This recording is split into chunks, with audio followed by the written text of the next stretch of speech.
Welcome to the Ice Guys, presented by the Hockey Podcast Network for Thursday, February 18th. Ian Cameron, Alex B. Smith, and Jimmy Murphy momentarily, as well as we're ready to look ahead to tonight's Thursday NHL card. We've got 9 games on tap, and we have no time to waste, so let's get to it. We'll start with I'm sick of the Battle of Ontario at this point. This is now the third time in 4 nights that we're going to see the Ottawa Senators and the Toronto Maple Leafs once again, but here we are with the Leafs once again. $3 favorites here, minus 310 in some spots. A total 6.5 here, shaded to the over. Of course, the Leafs had that absolute debacle in the first of the 3 games against Ottawa on Monday night. A 5-1 lead evaporating, and they lose 6-5 in overtime to the Senators. But a bounce-back effort from the Leafs, though they had to work for it pretty hard against that Senators team, because of the fact Ottawa playing pretty tight defensively as of late. It's also been, why they've been a very heavy trending under team in their last 8 or 9 games. It went under the total with ease in last night's game, but the Leafs pull out a 2-1 victory in that game. Good goaltending, though, on both sides. It's one of those games where if you're watching it and you're seeing the flow of play and you're seeing the chances that both teams got, the chances were there. Could have been a 4-3 or 5-4 game, but the goaltending from Murray and Anderson was very good. The problem is you're not going to see Murray or Anderson, in all likelihood, at least tonight. I wouldn't expect to see either one. It's the second of back-to-back games. It's the third game in 4 nights for these two teams. I think you'll probably get Marcus Hogberg in net for the Senators. Hasn't been confirmed either way who's in net. And Sheldon Keefe, for about a week now, has said, at some point, we're going to need to give Frederik Andersen a rest, a night off, and they've pointed toward this game, this back-to-back set against Ottawa, to finally get who back in the fold for the Toronto Maple Leafs, Michael Hutchinson. So you might see a Michael Hutchinson sighting in net tonight for the Leafs, and if it does indeed turn out to be Hogberg and Hutchinson as your 2 goalies tonight for these teams, I think we're going to see a game that resembles more the Monday night track meet than the 2-1 grinder that we saw last night between these two teams. So keep your eye on the goaltending situation. I certainly have a play over 6.5 circled in this game. And I'm probably going to end up confirming that once we get the goaltending news. But if it is indeed Hogberg, who's got still dreadful numbers, he really had one good start against Winnipeg and then reverted back to a really poor effort in his next game against Toronto in that 6-5 game. I don't trust him. Hutchinson hasn't played in forever. He had a sub-900 save percentage and above 3 goals against average last year in the NHL. Certainly sets up for goals if that's the goaltending matchup, and that would be my lean in this game, and I'll confirm it once we get goalie confirmation for this game. But I think we'll have a chance to see some goals both ways tonight in the third and final matchup between the Senators and Leafs in this 3-game set. Alex, what do you think here, Ottawa-Toronto? Yeah, if I had to look at anything, it would probably be leaning toward Ottawa at the plus price. Like I said, especially if it's Hutchinson in the net, which it seems to be the case here.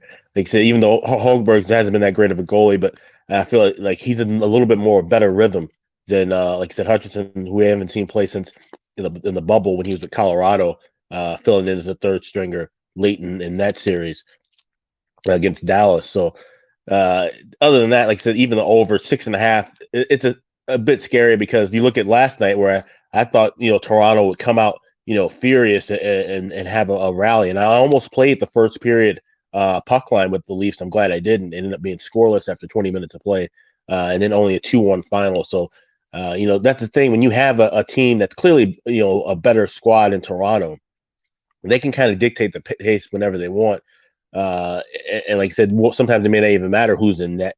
If their offense gets rolling. So I'm just going to more likely to stay away from this game altogether. All right, next game, Islanders and Penguins. We've got Pittsburgh minus 120, home favorites here, 5.5 shaded to the over in this one. These are two teams. Well, the Islanders are certainly trending in the right direction. They've played really good hockey of late, starting to play better in their own zone, which is the hallmark of the Islanders. When they're winning, they're playing well defensively, and they certainly did that against Buffalo, but Buffalo was anemic in those 2 games offensively, to put it mildly. I mean, they had 20 shots in the one game, 21 shots in the second game. They didn't have a single shot in the third period of the first of the 2 games against the Islanders. They scored 1 goal in the 2 games combined. So I think the Islanders, for as good as they've been defensively and in goal, during this run of theirs, they're going to be tested a lot more by Pittsburgh. Pittsburgh is finding some offense lately and playing a little bit better at that end of the ice. An odd little stat here, Islanders Penguins. We know the Islanders more often than not, at least trend under. You would think maybe that's been the case with these two teams head to head. It hasn't been. They've been 5 straight overs that have cashed between the Islanders and Penguins. We had 4-3 games in the 2 previous matchups this season with the Islanders and Penguins. I think we get something similar here tonight.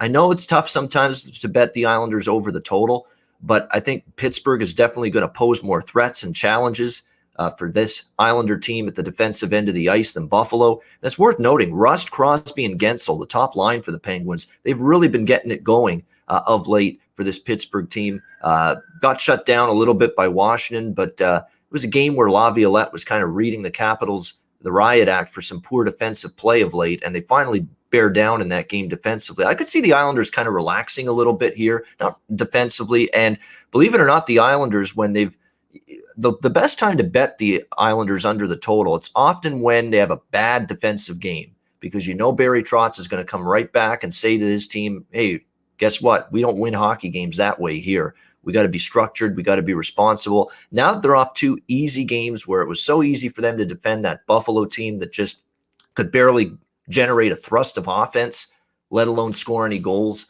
I think they're going to be in a tougher challenge here. So I would look over 5.5 here, -115. From a side perspective, Pittsburgh to me could still be a bet on team moving forward. I do think they've played a little bit better since the new regime of Brian Burke and Ron Hextall came into town. But I'm not going against this Islanders team right now. They're playing well. I'd have to lean to them here at a small plus price, the New York Islanders side. Alex, what do you think here with the Islanders and the Penguins? Well, I'm just going to keep riding what I've been riding the last several games with this Islanders team. That would be the first period over. And I'm surprised it's only at 1.5 minus $1.15 when you look at how high scoring these two teams have been overall early in games and against each other. We've seen, 7 of the last 9 meetings go over in the first period between these two clubs, and, usually by more than 2 goals. So we're getting a really good price there. And I'm also going to roll with this game to go into overtime. We've seen that happen in 4 of the last 5 meetings. And you can get that at plus 315 or even plus 320. I'm seeing at one shop. So 2 really good plays that I liked here tonight with these clubs. They play each other tight. Like you said, they start off scoring early and then they kind of taper off a little bit late. So I would not be shocked to see the full game go over, but I definitely think we'll probably see some overtime again between these 2 clubs tonight. All right, there we go. It's been working. You're right. I definitely recall, Alex, you've had a lot of good winning wagers with these first period overs with these 2 teams, with the Islanders overall lately, but Islanders Penguins, I think you had the first period over in a couple of those games. So going back to the well, Islanders Penguins over 1.5 first period, as well as the draw at a nice plus price between the Islanders and Penguins. Next up, New Jersey and Boston. Boston -215 to -2. Actually, -210 to -215 is generally the range we're seeing here with the Bruins as massive home favorites here. Total 5.5 shaded to the under. It's a little bit of a tricky spot for Boston. I wouldn't talk anyone vociferously out of taking New Jersey here, taking a shot at least with the Devils. You've got the Devils that played a really good game against the Rangers. Mackenzie Blackwood is finally healthy again, back in the net for the Devils, and he was outstanding before the pause, and he was just as good in the victory against the New York Rangers the other night. And New Jersey, you got to give them credit. They weren't supposed to be doing what they did to the Rangers the other night with the artillery that's still out. Nico Hischier out, Travis Zajac out. Best 2-way forward, I think, is Zajac. One of their best defensive forwards for sure. Nikita Gusev out. Still a couple guys out from the protocol list. And all they did was go into the Madison Square Garden and beat the Rangers. Very impressive win for New Jersey. And if you'll recall, first couple days of the season, these 2 teams played each other in back-to-back games. New Jersey made it difficult on the Bruins.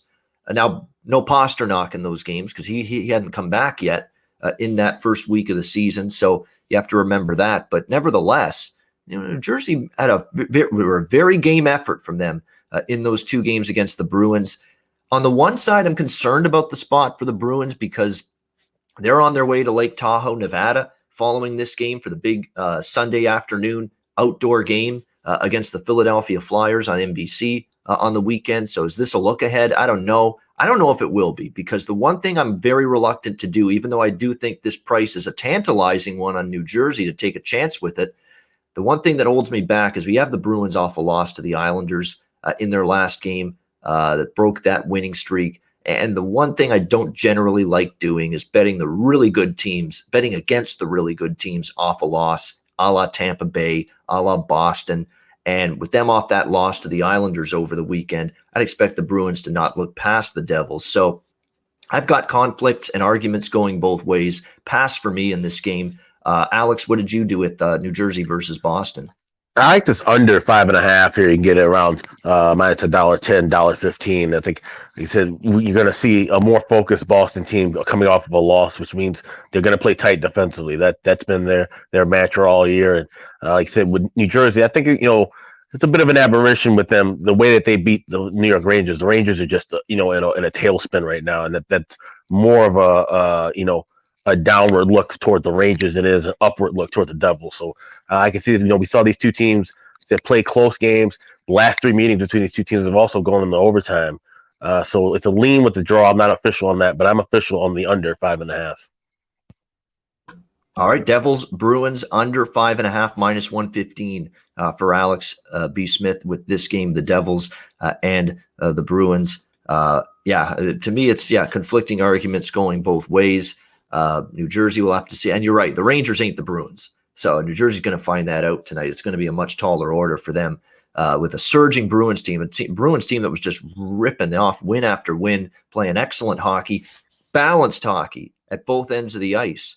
I mean, we talked about Toronto earlier. They're still looking to find that balance where you can push the attack, generate chances, generate offense, score goals, and still play a responsible, sound defensive game. Tampa can do that. Boston can do that. The Leafs trying to get better doing that, but they're still working at that. But that's what's good about Boston. They can go after offense and still be able to not run themselves out of position defensively in their own zone. So I'd expect Boston again to play come to play because of the fact they're 4 days and off that loss to the New York Islanders on the weekend. Nashville, Columbus. We've got Columbus here minus 120 home favorite.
All right, I think we're back.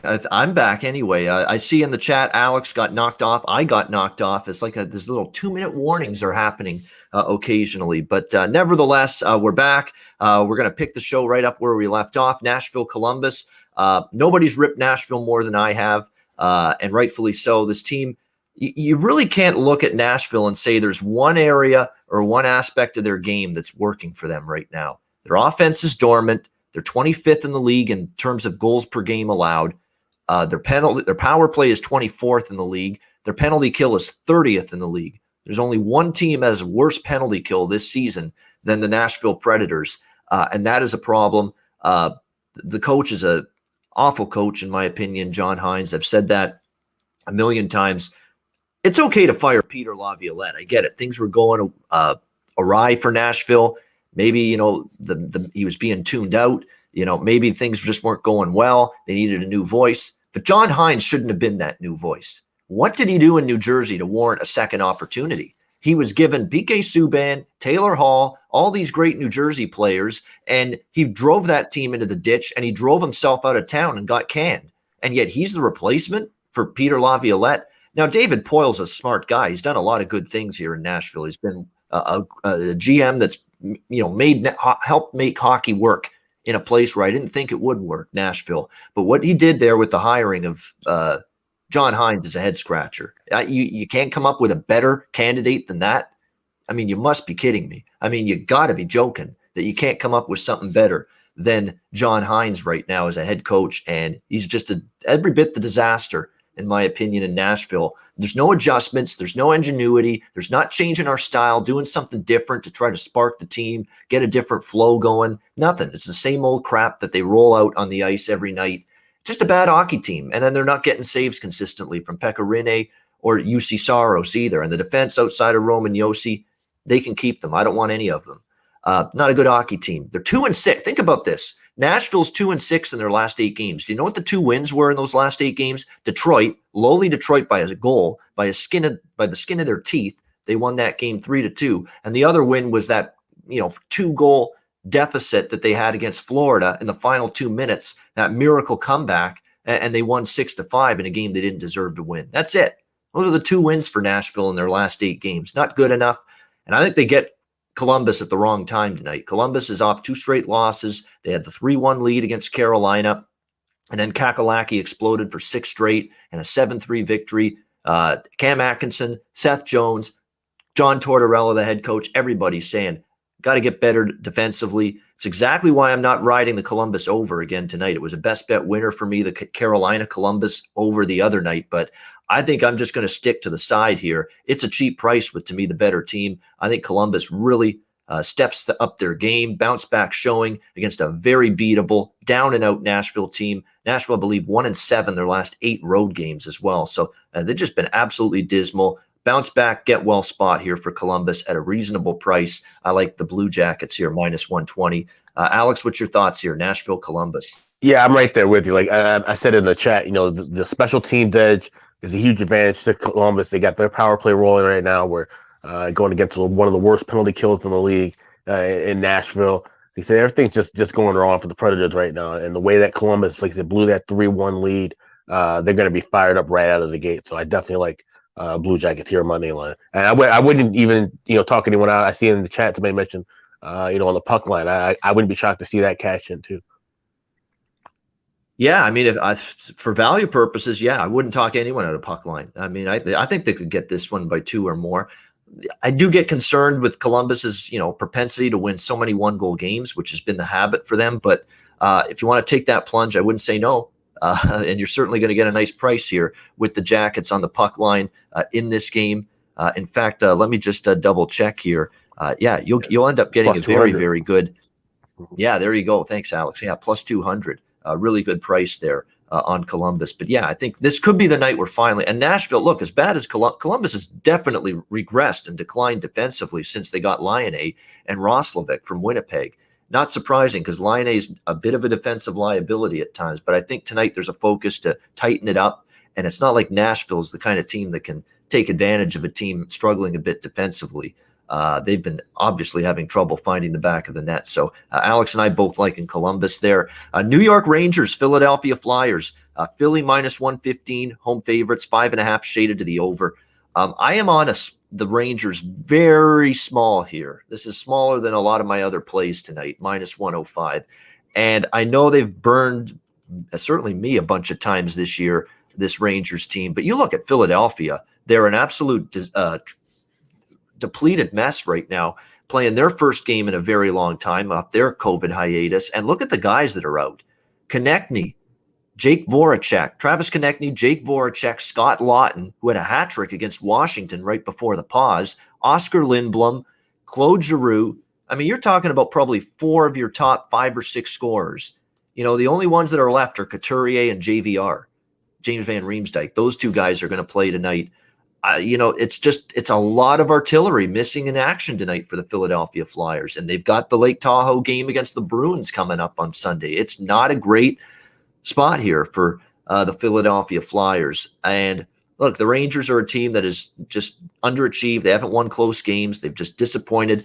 Maybe they got to make a coaching change potentially with David Quinn, but I don't know if I want to rush to that level just yet. Remember, he did a good job with the Rangers last year. They had a really good second half.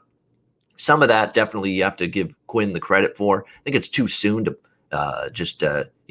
send the coach packing for the New York Rangers, but it's got to start with Mika Zibanejad. I think the moment he gets out of this goal-scoring slide that he's in, I think then the floodgates might open for a team that we know has the forwards and the talent and the skill level to be able to score goals, and they're just having a tough time with that. The defense has kind of definitely had a tough night against New Jersey, but prior to that, the Rangers had been playing a little bit better defensively. I can't say I'm just full of confidence, brimming with confidence here to back the Rangers, but I have to at this price, given the spot for the Flyers and given all the key manpower and key personnel that's not going to suit up for them tonight. So for me, just a small small wager for the Rangers here at minus 105. Alex, Rangers versus Flyers. Yeah, I'm staying away from this side altogether. Like you mentioned, it's been a long 10-day layoff for Philly, and they've got to get ready to go play in Lake Tahoe after this game. And like I said, the Rangers have just been absolutely abysmal, losing 4 straight. If I had to look at anything here, it would be a lean with the under. All right, next up, Buffalo, Washington, as the Sabres trying to score, trying to find the back, trying to get some shots on goal at this point. That's what they're trying to do. Washington minus 155 to minus 160. Home favorites, total 6 across the board. How about the money coming in on the Sabres? There's been a lot of Buffalo support in this game, driving this price down. And look, Washington's defense has not been good prior to the last game. They finally buckled down in their own zone, played a much better game in front of their goaltender in the 3-1 win against Pittsburgh. Prior to that, they had definitely struggled defensively. So maybe the betting markets see this as a spot for the Sabres to get their offense going a little bit. You know, if you want to be proactive, the Sabres team total is probably pretty low in this game. I would think the team total for the Buffalo Sabres here in this one is 2.5, I would think. Let me just bring that up here. I would think it is. Yeah, 2.5 minus 120. If you like Buffalo over their team, it's a bit of a leap of faith. We're talking about a team that's only scored a goal in the first 2 games combined, but that came against the Islanders. The question is Washington ready to show that they can play good defensively again? Well, they did against Pittsburgh. Buffalo's definitely having trouble generating chances, getting shots on goal, getting opportunities. I mean, to go a whole third period and when you're trailing in the game without a shot on goal, I mean, a lot of that has to be credited to the Islanders the other night and their good defense, but a lot of that has to go to the discredit to the Buffalo Sabres for just not working enough to get open ice, and get those scoring chances. And that's been an issue for them in these 2 games. So I actually have a gut feel type of lean to Buffalo team total over 2.5, that maybe against this Washington team that prior to the last game had really been leaking goals at the defensive end, but I don't know if I've got enough confidence to actually pull the trigger there. It's just a small lean. And you might also want to lean full game under, if anything, because if Washington does play good defensively again, it will be difficult for Buffalo to find the back of the net. And if that's the case and they're held to 0 or 1, like they were in the 2 games against the Islanders, then you're going to need, at least 5 goals out of Washington to get this game over the total, maybe even 6. So this game might stay under. But part of me also thinks maybe the Sabres against this Washington blue line, which has been struggling at times, can finally find some offense. So I'm going back and forth, slight lean to the team total over on Buffalo. But other than that, it's going to be a pass for me on this game. Alex, what's your thoughts with Sabres Capitals? Yeah, I'm passing on this game as well. You got Vanacek making his 12th consecutive start in net. You wonder, like I said, if the defense isn't holding up in front of him, how long can he stand up the pressure on his own and make big saves? But you can't trust Buffalo to score a lot of goals right now. So this is more, like I said, just a clear pass. I don't like anything on the side or the total. All right, next up, San Jose, St. Louis. We've got the Blues, minus 180 home favorites, 5.5 the total, shaded to the over here in this one. St. Louis coming off that 7-game playoff series.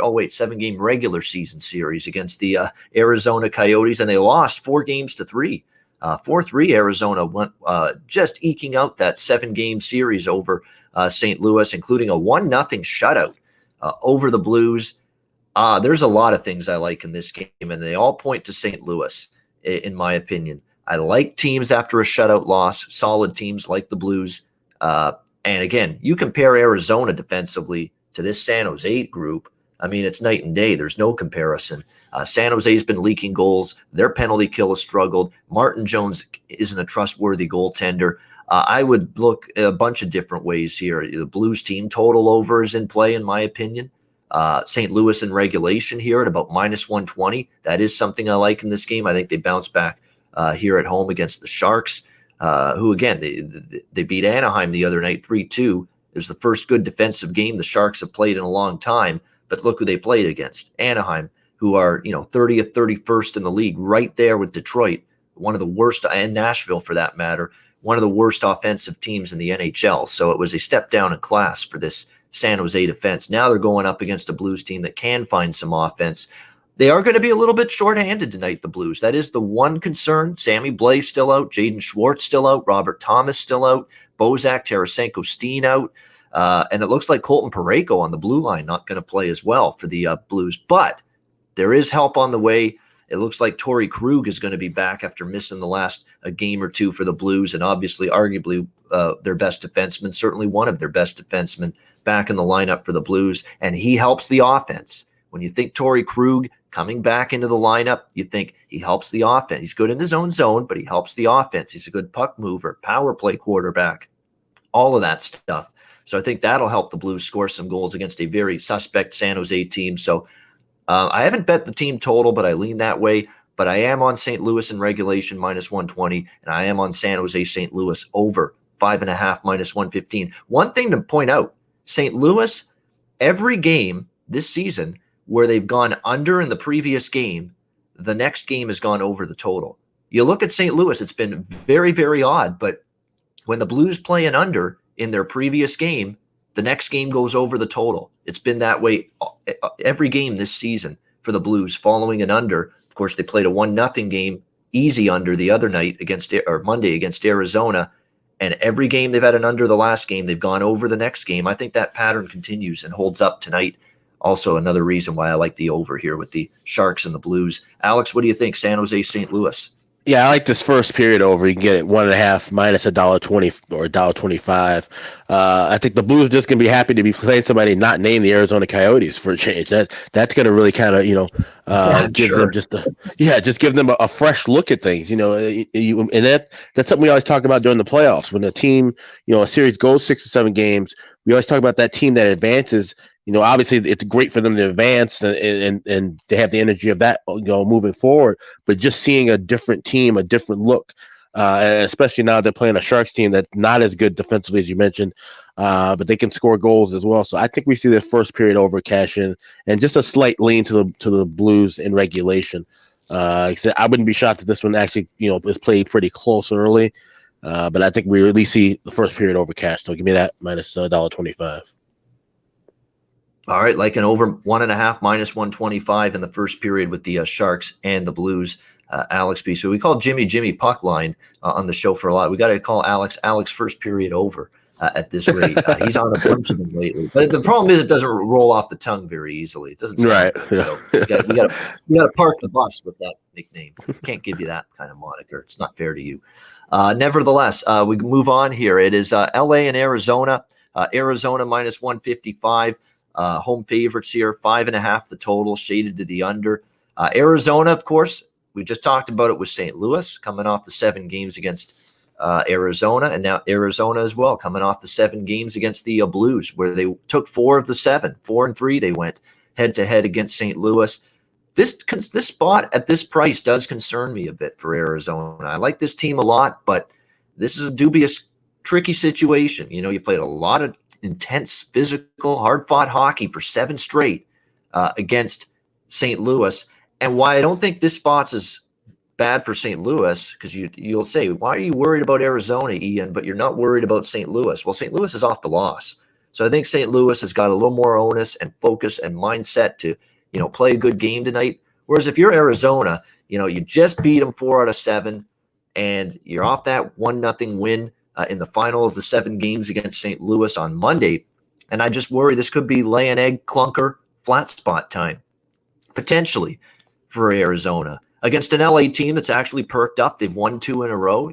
You can argue they played San Jose. They played Minnesota in their first game off their COVID shutdown, and the Wild were not necessarily sharp at all the other night against the Kings. But you got to give LA credit still for winning those games.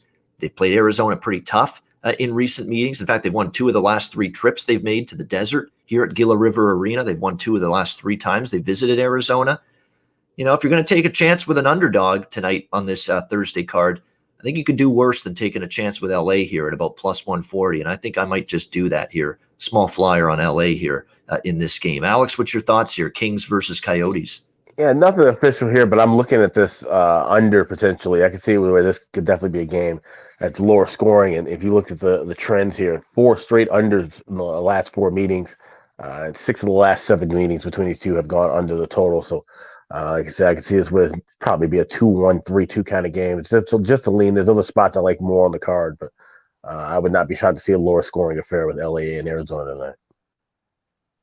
All right, lean only, but lean to the under for Alex B. Smith with Coyotes and the Kings. Yeah, that's Coyotes.